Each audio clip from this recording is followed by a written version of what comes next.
Mga ka-showbiz, hindi isinasara ni Billy Crawford ang posibilidad na magtrabaho sa alinmang noontime show na umeere sa magkakaibang TV network. Ang huling noontime show na pinangunguna ni Billy Crawford ay ang Tropang LOL na iproduce ng Bright Light Production. Umere ang Tropang LOL mula October 2020 hanggang April 29, 2023 sa TV5. Ang ongoing noontime show na magkakaribal ngayon, ang It's Showtime ng kapatid network na umeere sa GTV at A to Z, ang It Bulaga na umeere sa GMA7, at ang It na umeere sa TV5. Ako, happy lang ako dahil gumagalaw ang industriya natin, bungad ni Billy. Patuloy niya, TV is back. Medyo prior to pandemic, it was hard. Tapos, nung nag-pandemic pa, a percentage of our viewers na wala talaga kahit saan. So everything was online based. It doesn't matter.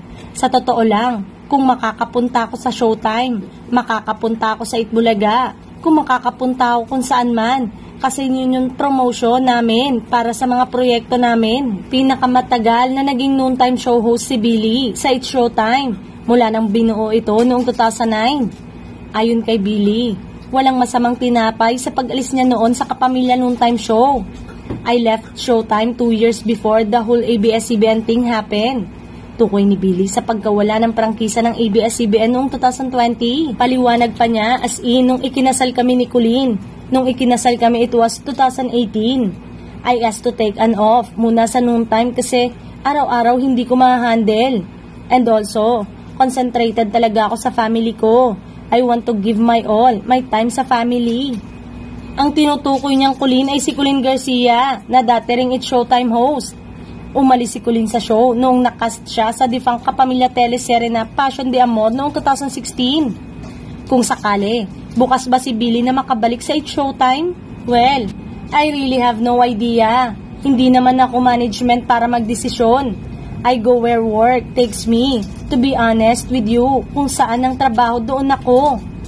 2 taon at kalahati rin ang itinagal ng samahan ng Tropang LOL sa TV5.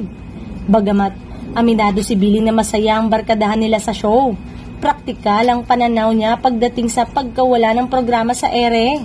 At the end of the day, nakakalimutan ng tao na negosyo to. That's a business, so you come and go. May maglalast a long time, merong short time, it's a business.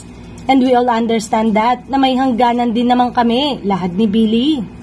Hindi raw masabi ni Billy kung may planong ibalik uli ang Tropang LOL at makisama sa mainit na noontime show battle sa pagitan ng 3 existing noontime show.